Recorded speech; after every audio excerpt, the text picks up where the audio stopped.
Hi, I'm Quincy Howard. I'm a Dominican sister and a government relations fellow at Network Lobby for Catholic Social Justice.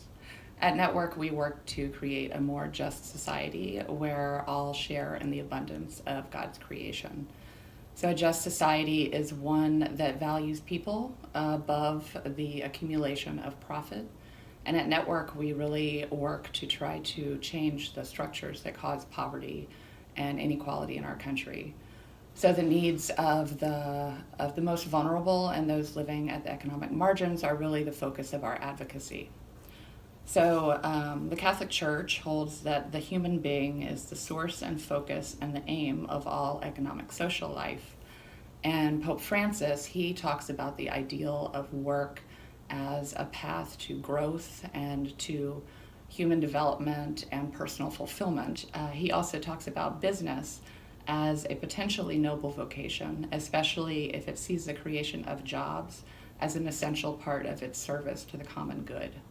Unfortunately, what we've seen in the United States is that over the last 35 years, the economic growth and worker productivity have increased by 65%.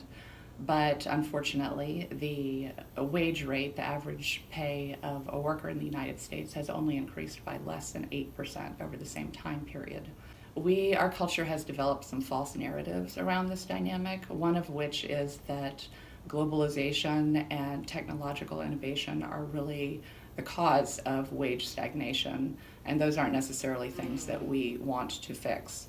Another narrative that's grown around the dynamic is that living in poverty is really the cause of individual inadequacy or government dependency. But the reality is that people can work today up to 80 hours, 2 or more jobs, and still find themselves treading water to support themselves and their families. And the other reality is that it's the US labor market and the policies and the practices that have been the real driving force for suppressing wages in our country. So the way that we've seen the US labor market develop over the last 35 years has slowly been chipping away at a worker's ability to negotiate a fair pay, to have a realistic expectation that they might earn a living wage, or to even be able to balance their demands of their job with the life responsibilities and the needs of their families.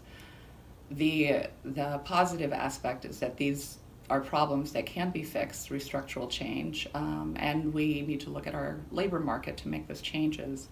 It would involve policies like paid family leave, increasing the minimum wage, or paid sick time, or even just stronger enforcement of the labor standards that are already on the books. I believe that as Christians, we are really called to take a hard look at our culture and at its idolatry of capitalism and of market forces, and that we're also called to find ways to restructure our labor market that make sure that workers get a fair deal. I think as Christians, we need to look also at ourselves and at our own attitudes towards people living in poverty, at the judgments that we bring to the table, and to ensure that our policies and our practices don't stigmatize and punish people because they're poor.